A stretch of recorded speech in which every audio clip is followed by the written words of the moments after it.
Vous avez l'esprit qui tourne en boucle le soir, du mal à décrocher, à vous détendre ou à trouver le sommeil? Et si cela venait d'un niveau insuffisant de GABA? C'est ce que nous allons voir et comprendre ensemble. Hello, je suis Miss Arlette, conseillère santé et mieux-être depuis plus de 15 ans. Et je vous partage ici des tips, des conseils simples et naturels pour optimiser votre santé globale et améliorer votre mode de vie. Alors, connaissez-vous le GABA? L'acide gamma-aminobutyrique est un neurotransmetteur.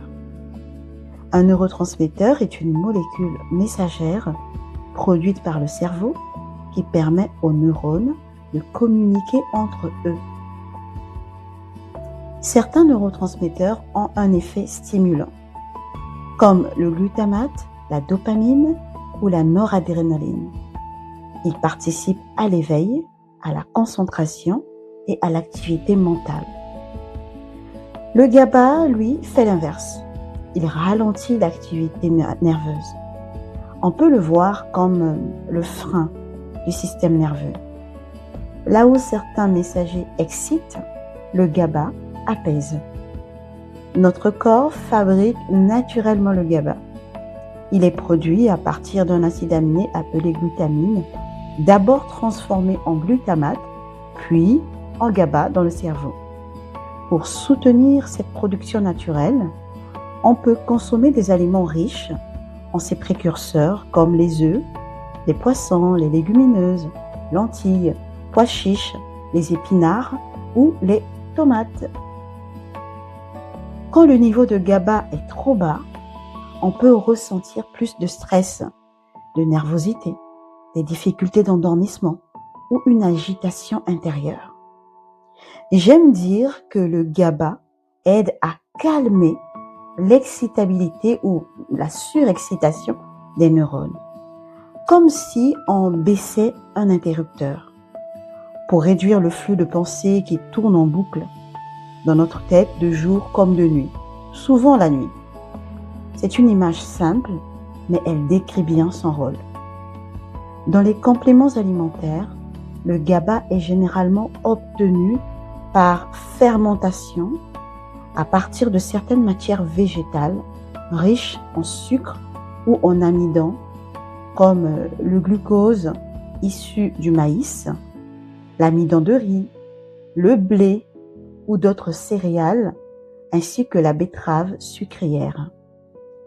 Dans le commerce, on le trouve le plus souvent en gélules, seul ou associé à des plantes ou à certains autres acides aminés pour créer une synergie d'action. Pourquoi peut-il être intéressant d'en prendre?